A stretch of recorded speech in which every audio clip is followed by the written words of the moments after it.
out here in the woods. I sure hope I don't get murdered. Oh no, it's Jason. He's gonna get me.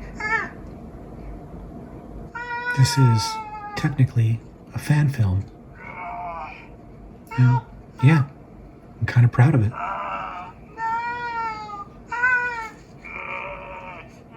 Help me.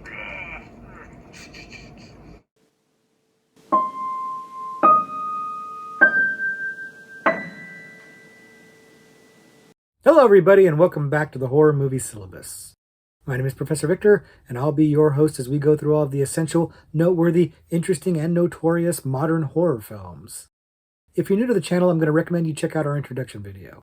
There's a link to it in the description below, and it's going to give you a sense of what we do here at the Horror Movie Syllabus. In short, we look at a particular subgenre of horror, and then we pick 3 movies from that subgenre to explore. And that's what we're doing today as we explore our Horror Movie Supplement, which is an additional 100 subgenres to the original 100 subgenres in the Horror Movie Syllabus. It's basically subgenres that are a little bit more niche, a little bit more myopic or just kind of things that I liked a little bit more. And that's definitely what we're doing here today, because we're talking about horror fan films. And this idea came around when I did our DIY subgenre in the Horror Movie Syllabus. Basically, you do it yourself horror movies that people just make on their own backyard films, shot on video or direct to video movies, basically low budget affairs or no budget affairs. And one of the movies we talked about was Never Hike Alone, which is a Friday the 13th fan film, and is arguably the cream of the crop when it comes to these horror fan films.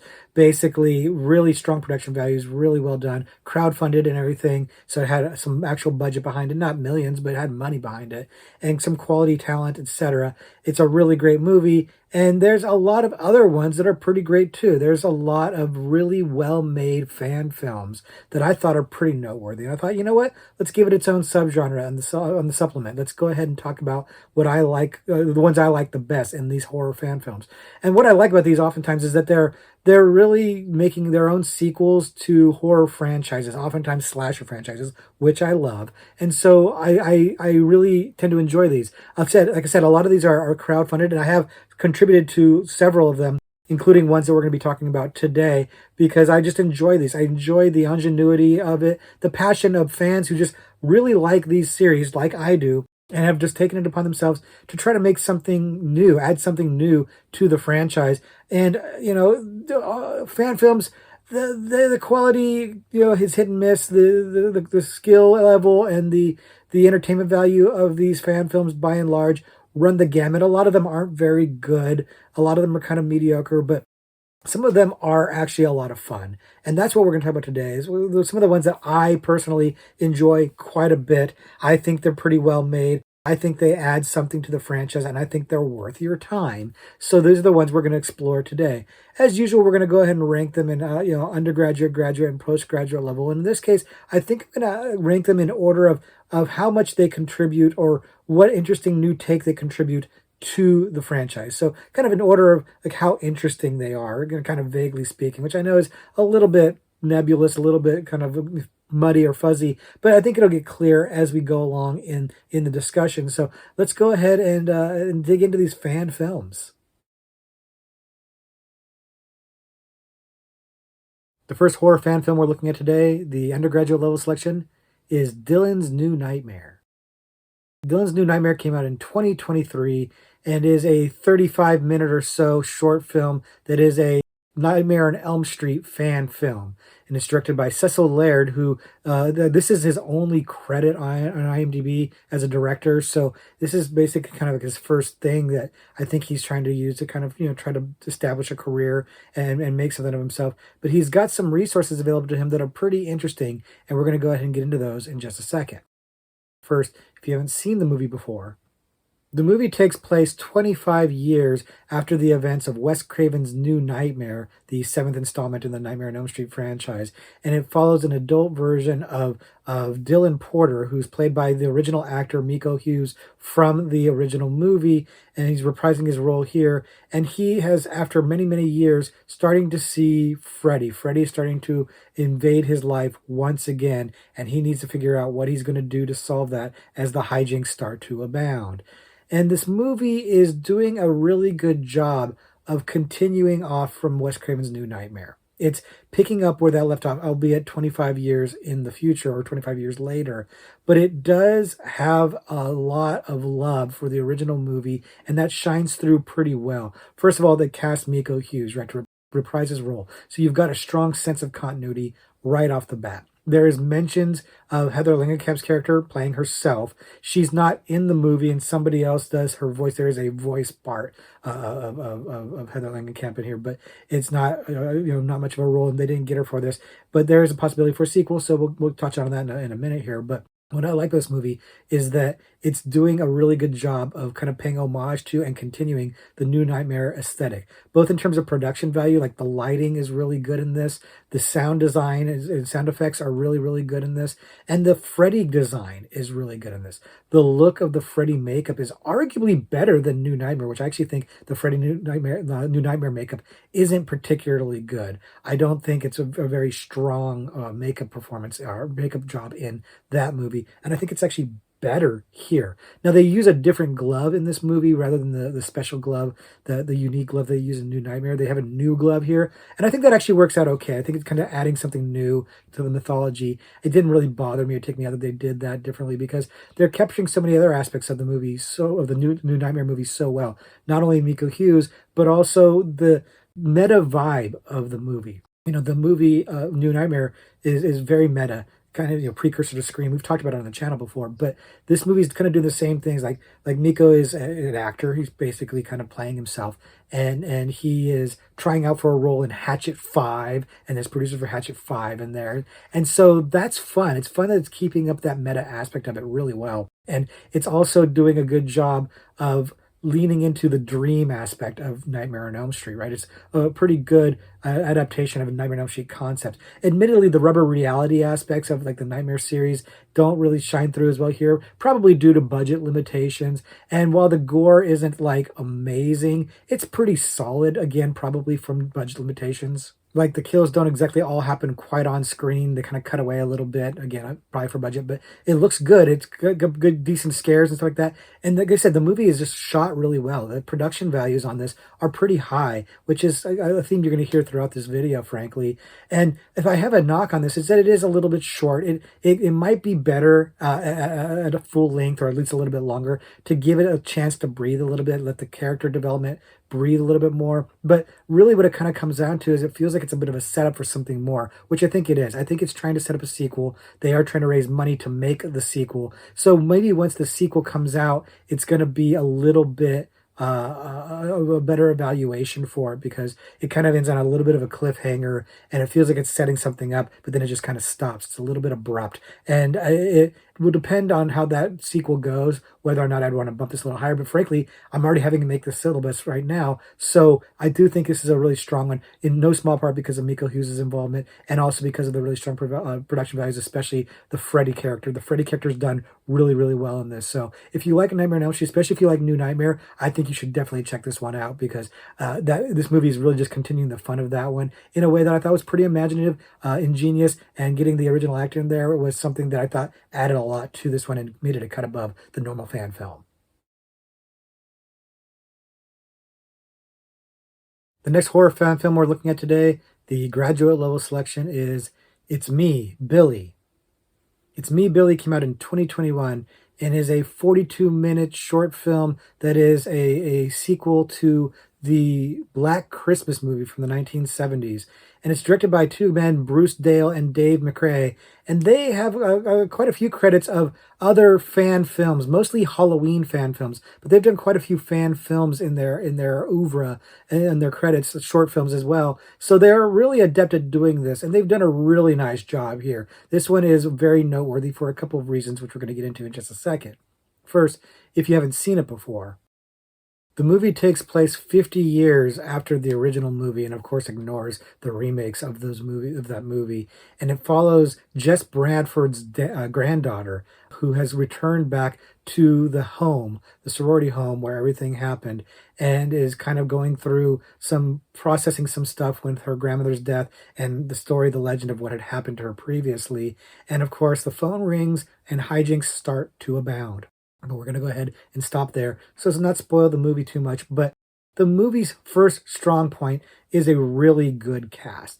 They've got a cast of actors, some of whom are actual working actors who work in actual studio productions and stuff. They're doing really good work here. They feel really believable. There is one character who's been cast that's from the original movie. They didn't get the original actor from the movie, but they got somebody to play that actor. Does a really good job of playing that character and making it very believable and doing not really an impression, but doing a really good facsimile of that actor. I don't want to spoil who that is and everything, but it's a really nice job on that, really nice contribution to have that aspect to it. But all the actors here are doing a really nice job in setting things up, and it's kind of important because it does start out a little bit slow. The movie takes a little while to get going. Like I said, it's 42 minutes long, and the first phone call doesn't happen for 16 minutes. It's kind of slow, but it's kind of okay because you're getting like a washed in an atmosphere.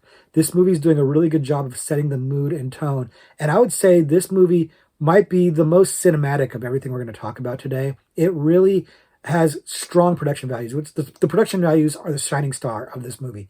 It feels very cinematic. It feels like a studio release. Like I can nitpick a little bit. Some of the sound design, the Foley work might be a little bit noticeable, a little bit obvious or whatever. But overall, the camera angles, the lighting, everything okay, so some scenes might be a little too dark, a little underlit, but it does work for the mood. It does make things creepy. But overall, like the shots, especially the exterior shots, like the outside shots, look very cinematic. A lot of these fan films feel like they're shot digitally, feel a little bit flat, and it's just kind of like you kind of just give it that mulligan because you know that it's a low budget fan film. This movie does a really nice job of feeling very cinematic. I would dare say that this movie looks better than some of those remakes, and it's also better than the remakes at capturing the vibe of the original. It really does a good job of keeping that tone of the original movie. Like it's on point tonally with the movie, and like, versus the remakes, which kind of go in a much more modern, different sensibility. This one really wants to put you into that kind of creeped out dread feeling that the original did, and it does a really, really nice job of that. Where there's a bit of an issue is the ending is another cliffhanger ending, but the good news is there is a sequel already. It's Billy. It's Me, Billy 2. It's already available. Both these are available on YouTube. All these movies are available on YouTube, and you can check out the sequel and put the two of them together. They're both about 40 minutes long. You've got a full-length movie here. The problem is that the sequel is a little lackluster. The story gets a little convoluted. It gets a little expository. There's a lot of explanation. You're being told what's going on.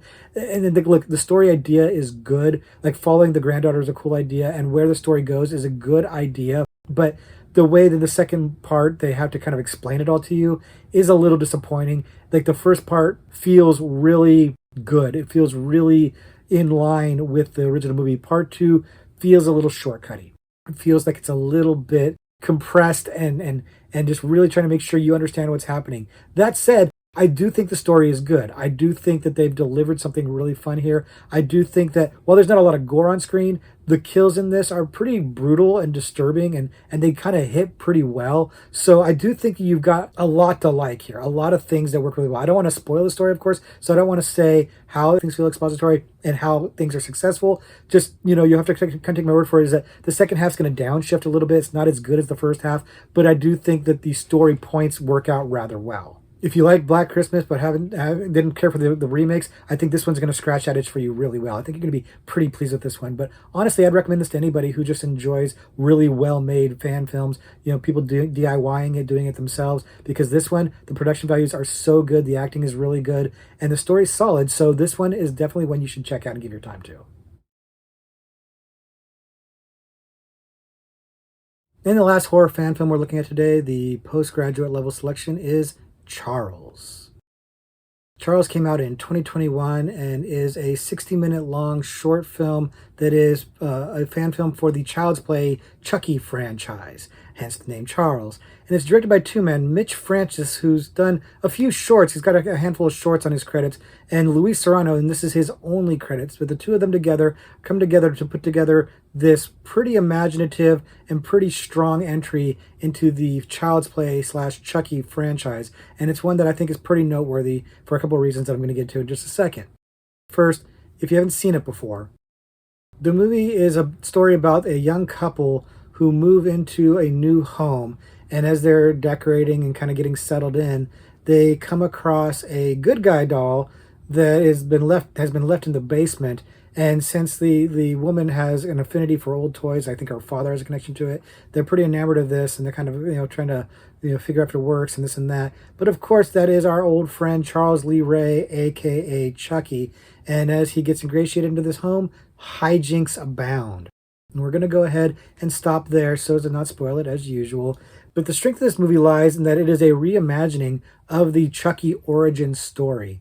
This movie is not bound by any of the franchise. It's not a sequel to anything. It's kind of just doing its own thing where it's kind of going back more to the voodoo roots of the original movie, but then it's setting up a whole new origin story. It actually starts with an origin of Chucky and Tiffany as human beings, not as in doll form, and they're doing something. I don't want to spoil it, of course, but they've got a couple actors playing Chucky and Tiffany that look pretty good, man. They did a really good job in terms of the visual casting. The performances are okay; they're not amazing. But they're doing a pretty decent impression of it, and it's pretty nice to see that they took the time and made the effort to find some matches for these characters for an opening scene that establishes right away that we're doing something different.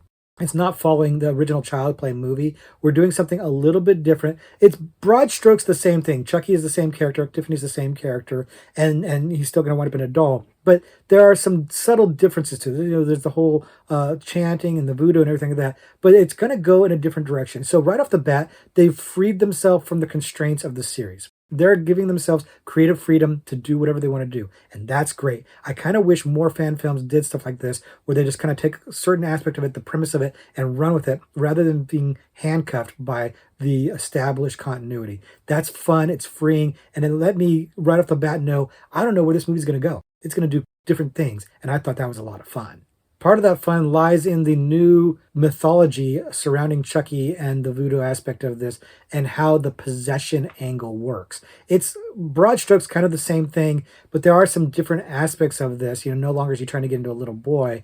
And there's a different way of how the possession angle works that led for some fun storytelling aspects that worked really well and allowed the lead actor to do some really good work. Like, the acting here is pretty solid for the most part. I think that the leads are pretty solid. They're very likable. Their chemistry is pretty real. The guy in particular is pretty strong in this, but I thought both of them worked really well. They played off each other really well, the guy and the girl. The other characters, namely the cops in this movie, are a little bit more mid. They're kind of weaker in this, but the strong leads really mattered, especially, again, the guy, because as the mythology stuff takes place and how things shake out, he's got some heavy lifting to do, and I thought he pulled it off pretty darn well.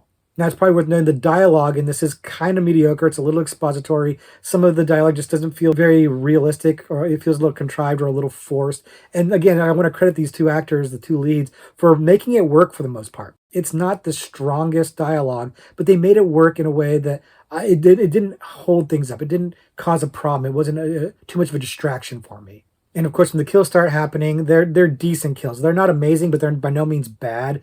The Chucky related gore is actually pretty good, and Chucky is a big part of what makes this movie work so well. First of all, they got a decent voice actor for Chucky. He's doing a decent enough job as Chucky. He's not perfect, but it's pretty strong. And the doll effects are really good in this. They use clever editing to kind of cut around their limitations. Like, they don't have a lot of money, so the budget is an impact on this. So they're not going to be amazing effects. They can only do so much. But what they do looks really, really good.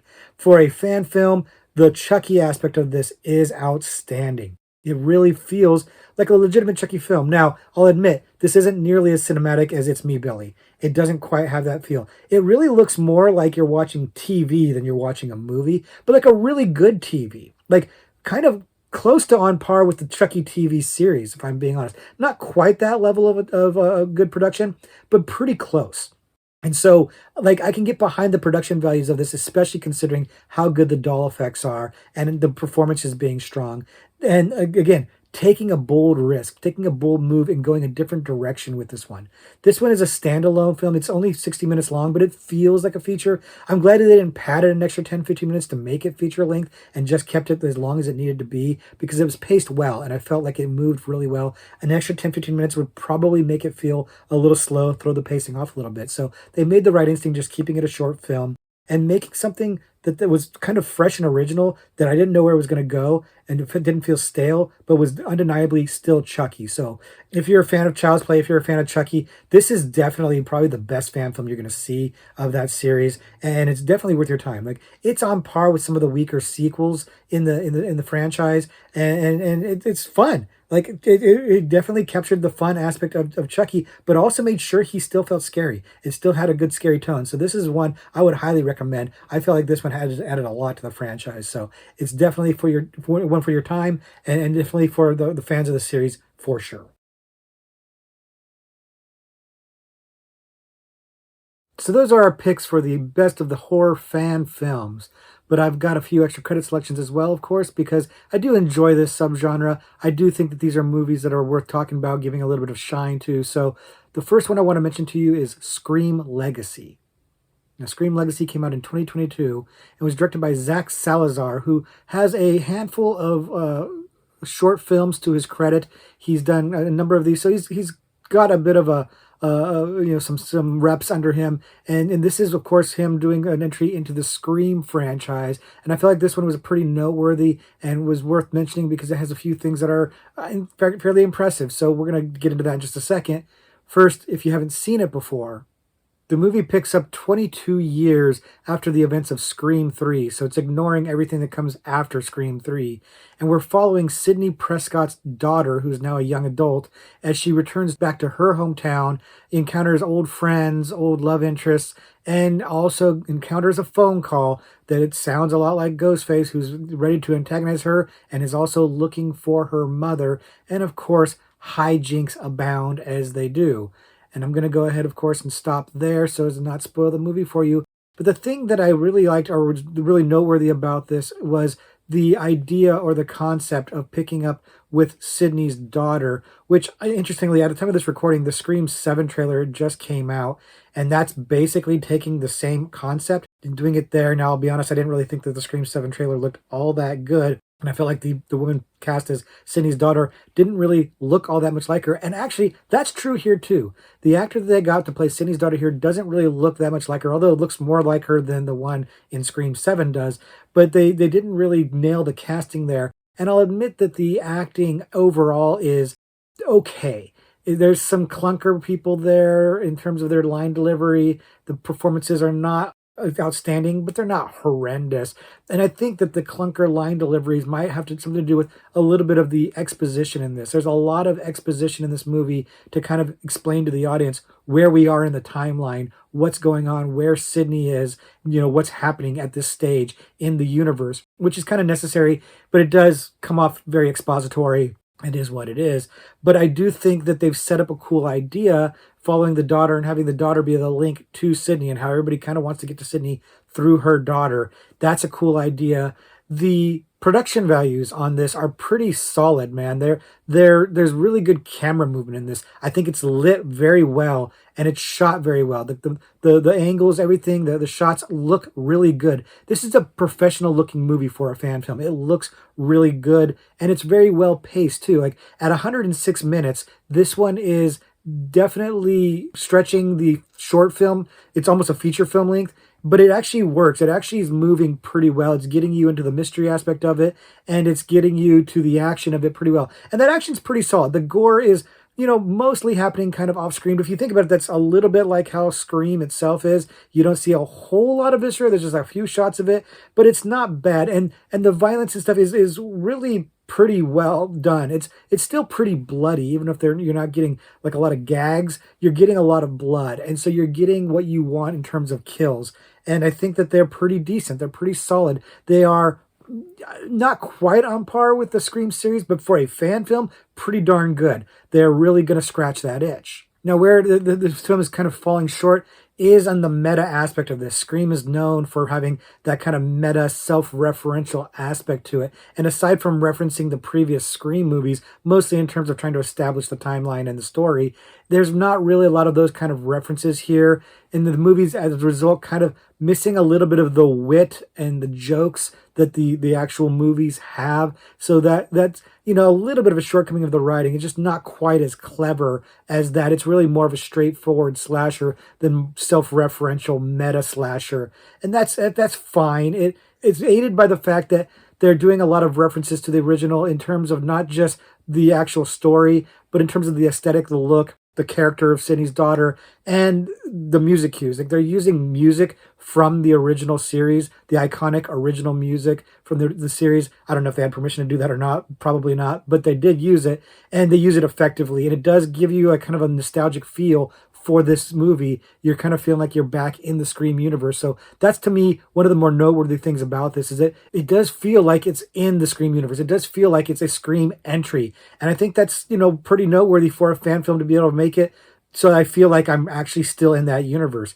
I would say, like, quality wise, it's probably on par with some of the lower Scream, on par with part three. Let's just be straight about it. It's on par with part three. And like part three, I feel like some of the characters kind of get introduced randomly, haphazardly. They feel a little disconnected from what's going on. You're just kind of like throwing these characters and you're figuring they're probably there to be like, fodder to be killed. And maybe they could use a little bit more character development. The story could do a little bit more development.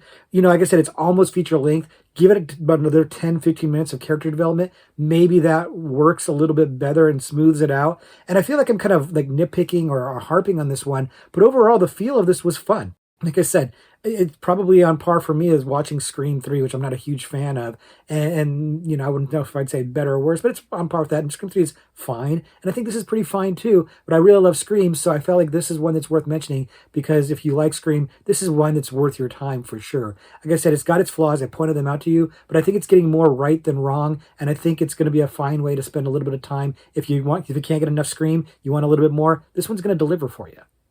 And the next extra credit fan film I want to talk about is Halloween Inferno. Halloween Inferno came out in 2019 and is a 45-minute short done by directors James and Vincent Coleman, who I believe are brothers.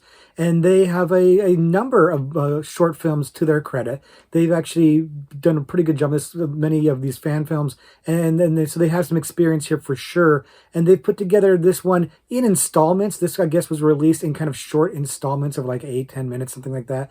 And then it's been assembled in what they call the Boogeyman cut, which is the full 45-minute version of this. And so that's the one to watch, honestly, is the Boogeyman cut. If you can find it, and you can, because it's on YouTube, it's pretty easy to find. Now, if you haven't seen it before, the movie is a direct sequel to the Halloween 2018, reboot, a requel, whatever, legacy sequel you want to call it. And it is filling in for Halloween Kills. This came out before Halloween Kills. And it's surprisingly very similar to Halloween Kills in that it picks up immediately where 2018's Halloween left off. And it's following Michael Myers going on a killing rampage, brutally just killing anything that crosses his path and basically focusing on the brutality of these kills. So it is very similar to that. And I'll stop there to not spoil the specifics, but there's not a whole lot of plot to this, kind of like there's not a whole lot of plot to Halloween Kills. It's a very simple and straightforward story. And that is part of what I like about it. I, like my friend Josh at Movie Timelines, is a big fan of Halloween Kills. I really like that one. And this is basically them kind of guessing before it even happened what that movie was going to be like. And they've nailed it pretty well. It's really interesting to see them present what would essentially be done in admittedly a better, more cinematic and better budget format just a couple years later. They really nailed this, and they've done it in a pretty good way. This movie looks good. The production values are pretty strong. I'll admit, it doesn't quite look cinematic. It has that little bit of like that flat direct-to-video kind of feel to it. But that said, they've still made care to shoot this really well, to light it well, to give it a certain energy with the camera work, the editing. It's done pretty well. They are incorporating music from Halloween, the iconic stuff, the John Carpenter theme, Mr. Sandman music. They've incorporated that into this, which is adding a nice layer to it and making it feel, again, in universe, kind of like Scream Legacy, making it feel in universe, making it feel like you are in the Halloween space, in this genre, in this franchise. And it's got some mixed acting. Some of them are really good. Some of them are kind of a little bit subpar. Like some of the victims really sell the kills, but like the FBI agents a little playing it a little bit big, a little over the top. And then there's a sheriff's daughter who's supposed to be very sad, and it just kind of falls flat. It kind of feels like high school acting. So there are some duds in there, but overall, it's not going to really ruin anything for you. It's perfectly passable, and there are some standouts there. One of the big standouts is Michael Myers. Like, the Michael Myers looks good. They really nailed the mask. They got the burned mask, just kind of like Halloween Kills, frankly, because he's coming out of the fire, hence the name in Halloween Inferno. And they've really nailed the look of him, and they really do nail the kill aspect of it. Now, again, low budget, right? So they don't really have the ability to make it as gory and as inventive as Halloween Kills actually did, but they do have they make the best of what they've got. They still manage to make, even though they're less brutal, they still manage to make the kills visceral and impressive and make you feel them. They really did a solid job of that, giving you just enough flavor of the victims before they get killed to kind of get a little bit invested in them, and then to watch them get brutally murdered. Again, kind of like Halloween Kills. Not a lot of narrative thread there, but pretty fun. And they're effective. What they've done here is effective. They've shot them well. They've lit them well. They've done, again, the best they can with the effects they have. It really is the standout part of this movie. Again, like Halloween Kills, are the kills. The kills are really outstanding here. And watching this all strung together as one connective thing rather than short 8 minutes here, 10 minutes there is the way to go. That director's cut, or that, what do they call it, the boogeyman cut, is pretty impressive. It does still have something of an abrupt ending and probably needs a sequel. And I think they're probably trying to work on that. But as it is, when it stands right now, it's pretty fun. Like, if you like Halloween Kills like me and Josh do, then you're going to really enjoy this one. I think it's pretty impressive what they did, especially before Halloween Kills even came out. So that's really cool. And you know, it's fun. It's more Michael Myers doing cool killer stuff, and it looks pretty decent. Another fan film that I think deserves some shout out because it's pretty well done, and I'm pretty impressed with what they were able to pull off. And the last extra credit fan film I want to talk about is Roseblood. Roseblood came out in 2021 and is an entry into the Friday the 13th film franchise, and is directed by somebody named Peter Anthony, who, this is his only credit according to IMDb. This is his only sole directing credit that he has, short or otherwise. So he's kind of a novice here, which kind of makes some of what we're going to see in this one a little bit wonky, and we'll get into that. But it is a feature film length. It's 91 minutes long, and it, like Dylan's New Nightmare, is getting a couple of the actual actors from the movie to be in it. But we'll also get into that in just a second. First, if you haven't seen it before. With a little bit of exceptions and a couple of scenes, the movie largely takes place about 13 months after the events of Friday the 13th, Part 7, The New Blood, and it's following Tina, the protagonist of that movie, as she tries to sort out what happened in the events of the movie with Jason attacking her, and she also meets another girl who has similar psychic powers as to hers, and they are being manipulated or trying to be used by the government to maybe try to lure Jason out, or maybe they're trying to be controlled. It's a little unclear what's happening. It's going to take a little while to get there, but when it does, hijinks are going to abound. And I'm going to stop there so as to not spoil the movie, but this one is admittedly a little bit of a slow burn starting out. Now, it does have Larpar Lincoln and Terry Kaiser both reprising their roles as Tina and her psychiatrist, respectively, from the movie, the New Blood movie, not Part 7. And they are, of course, much older because that movie was made several years ago, decades ago, actually. And so what they've done is they've kind of bookended this movie with some like flash forwards or kind of things. Like the movie kind of takes place almost like a flashback to their present time. And I don't want to get into how they're being used so much, because I don't want to spoil things, but I will say that it feels a little gimmicky. It feels like they had the opportunity to get these actors into the movie to kind of legitimize it as a fan film, and they did that, but there wasn't really a good narrative reason to have them in there, and that's fine. You know, it's fun to see them. They're pretty fun. Their scenes are pretty good, but they're doing a good job in them. It's just, it's kind of unnecessary to the story you're about to watch. It feels tacked on, and it probably is tacked on, but it is what got this movie the high profile it got. It was crowdfunded and made a lot of money for the crowdfunding, so because of this, right? So I don't begrudge it that at all. And again, it was fun. It's not like it's a ruinous, terrible thing, but it is kind of gimmicky. It is not really necessary to the story. And the story is admittedly a little convoluted. You've got this whole government conspiracy thing going on. There's a lot of characters here, and none of them are really tremendously compelling. So the acting here isn't really great. It's kind of pedestrian at best and hammy at worst. And that might be intentional. It might be that they're playing it a little bit goofy and big on purpose, because one of the things about this movie that I think is very solid is that it's not taking itself terribly seriously. It's not trying to be tremendously dramatic or serious. It's got its tongue in its cheek a little bit. It knows it's a fan film, and it's not playing it flat out campy, but it's letting it be kind of silly and kind of saying, hey, we don't have a super big budget. We don't have a whole lot of talent on the screen. Let's just have a good time. And if you can get in that mindset, I think you can have a good time with this. I did, and I appreciated that. And so they're doing some stuff here that I think is fun. And part of that is showing their love for the franchise. They have lots of references to other things going on in the series, right? So there's some references to Jason X. There's Creighton Duke shows up from part 9, which is fun. It's obviously not Stephen Williams. It's a different actor, and he's not great, but he is playing it big, and he's playing it kind of ridiculous, kind of like Stephen Williams, and he's a lot of fun. He's one of the best parts of the movie, frankly. He's a lot of fun. What's he doing in there? I don't know. Does it make sense? No, not really. Who cares? We're having fun. And that is the thing I think this movie never loses sight of, is that it's having fun. You know, like I said, the story's a little convoluted, but it is showing its love for the franchise with its references and with the characters kind of being a little silly and a lot of them being kind of unlikable, so you know they're going to get killed. Where this gets a little difficult is that, well, there's two things. First off is the production value is not great. The budget shows in the set design. It's pretty obvious that they're filming in very bland sets. They're not really very well decorated. They're pretty, unimaginative. The lighting is very basic. You can see everything. It doesn't look bad, but there's nothing dramatic or interesting about it at all. There's no storytelling aspect to the lighting or anything like that.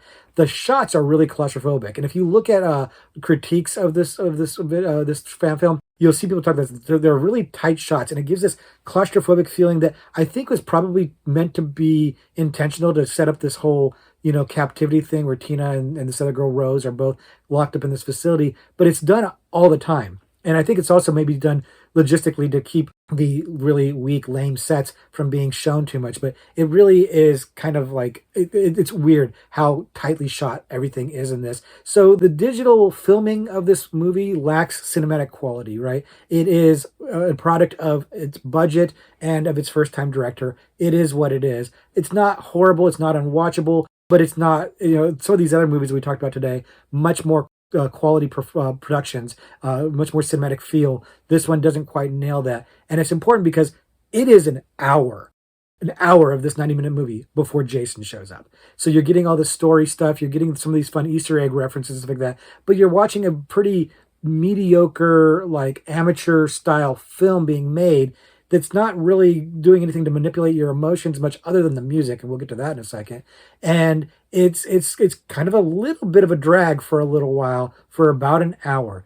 But then Jason shows up, and that's good. It's worth the wait. Jason looks good. The design looks good. They've really tried to make him look like the Part 7 Jason. And again, the budget shows a little bit, but they did a really good job here. And then he goes and starts killing everybody. And the kills are where it's at. They've done a really strong job with the gore and the violence. The kills are pretty brutal. The Jason design looks really good in action. The gags are really great. The gore is fun. The actor playing Jason is doing a good job, and the action is on point. He's brutal. He's throwing people around. He's chopping people up. He's stabbing through things. He's crashing through things. It gets fun. It feels like a Friday the 13th movie. The last act of this movie it delivers. It gives me exactly what I'm looking for. And really, it's worth the wait. And it's punctuated by Harry Manfredini's score. What? Yeah, apparently they got Harry Manfredini to do the score. My thought is maybe they just cribbed the music from like the soundtracks of the other movies and just used it and threw a credit for him on there. But I couldn't find anything about this online to clarify this. But like, because they got Lar Lincoln and Terry Kaiser, I'm like, did they also get Harry Manfredini to do a little bit of music? I can't fathom that, but maybe they did. Either way, the music's working really well in accordance with the action to give you, again, a Friday the 13th film. It's feeling really, really good. And then things get really crazy. I don't want to spoil the end of this, but the end has a bit of a surprise that is frankly, I thought pretty awesome. It's ridiculous. It makes no sense whatsoever, and it's maybe not as long as you'd like it to be, but it's really kind of appealing to like fan service, and it was very unexpected. And to me, it's what fan films should be: doing ridiculous stuff that never could really happen in the universe for whatever reasons, licensing reasons, time reasons, effects reasons, whatever, and just going for it and doing it. Who cares if it makes any sense? Have fun. That's what this movie's about. It's having a lot of fun. It really is just a love letter for Friday the 13th fans, and I am one of those. And so it was hard not to put this one on the syllabus, honestly. The reason why I didn't is because the other ones that we talked about were better made films. They were solid. They brought more to the franchise a little bit than this one did. But this one, pretty high on this one. I like it quite a bit. So if you're a Friday the 13th fan, you might have already seen this one. It's not as good as Never Hike Alone, but it's really, really good, really fun. So check this one out if you haven't seen it, if you're a Friday the 13th fan, for sure. So that's going to do it for our exploration into horror fan films. Like I said, these are just fun things. I really appreciate people who are just fans putting their heart and soul and love and sweat and tears into these things and trying to give us fans a little bit more entertainment, especially for Friday the 13th, because it's been so long since we got a new movie. So this is just a fun way to fill that void or scratch that itch, give you more of what you love. And so I just wanted to tip my hat to these guys. They are doing, really fun, great things, and I appreciate it. And I hope you guys do too. I hope you guys check these things out. If you're fans of these slasher franchises, you should check out some of these ones. These are some of the best ones I've found. There are other ones, I'm sure, and let me know in the comments if there are other ones that I should be checking out. I might have already seen them, but let me know anyways, and maybe I'll talk about them some other time. But for now, we're going to talk about a horror trivia pursuit card. It's that time of the video where I'm going to read a horror trivia pursuit card live on camera. Hopefully not embarrass myself by getting it wrong, but because we're talking about horror fan films and they're pretty much all slasher movies, let's talk about the killer category. So here's the question from that category on the card. The killer in 1980's Terror Train avoids detection by donning what from each of his victims? Okay, so that's a little bit of a weirdly worded question, but I'm pretty sure I know the answer to this one. Terror Train being, of course, Jamie Lee Curtis movie, early 80s slasher movie. One of the lesser known ones. I think it doesn't get quite as much love as some of the other movies, and it's not a favorite of mine. I don't really revisit it all that much, but it is fun. It's a pretty rote, stereotypical 80s slasher. It doesn't have a lot to make it stand out from the pack other than pedigree, and so it really hasn't made that kind of impression. And so as a result, it can be kind of a hard question to answer. Like, even if you've seen it, maybe you don't remember it so well, but I'm pretty sure I know the answer to this one. I'm like 85% sure I know the answer to this one. But this one is, like I said, it's not Prom Night, it's not Halloween, it's not some of these other more noteworthy movies that came out around the same era, the same time period. And as a result, like, I don't, has there even been a remake of that one yet? Like, it seems like they've remade everything from the 80s, but I can't off the top of my head think of a remake. And you'll note that Terror Train is not something that we've put onto the horror movie syllabus because it just really doesn't have as much of a reputation or any kind of impact on the genre. I mean, it's possible we could come up with come up with it somewhere on the supplement, if there's going to be a, horror train subgenre. I don't know. Probably not, guys. Don't hold your breath on that one. Anyways, I've prodded on long enough, giving you guys a chance to kind of think of an answer. I've got my answer ready for you. So go ahead and lock in your answer, and I'll answer. Locked in? Cool. Okay, so I'm going to say it's like Halloween costumes. Actually, I don't think it's Halloween. I think it's like they're having like a costume party on the train, like New Year's or something like that. I can't remember exactly what the occasion is, but I'm pretty sure it's not actually Halloween because that would be a little too on the nose. But it's costumes, right? He's taking their costumes and using their costumes. So that's my answer. Let's go ahead and check the card. Card says their costumes. Their costumes. So yep, got that right. And yeah, let me know in the comments. Was it New Year's? What was it? Just a costume party? I can't remember why they were in costume. But I know I'm like 95% sure it wasn't Halloween. Let me know in the comments. And also, again, let me know in the comments if there's something else I should be checking out in terms of the fan films. Are there any fan films, horror fan films that aren't based on like slasher franchises? I was actually looking around trying to find them, and aside from like some of like the like Predator and Alien ones that are a little bit more on like the sci-fi horror aspect of it, I couldn't really find a whole lot. Like, I was looking for like fan films for one-offs, couldn't find any. So if you have any, let me know in the comments below about them. But thanks very much for hanging out to the end. I really appreciate you guys. I thank you for hanging out and supporting the channel. And I'll just say until next week when we do something completely different, class dismissed.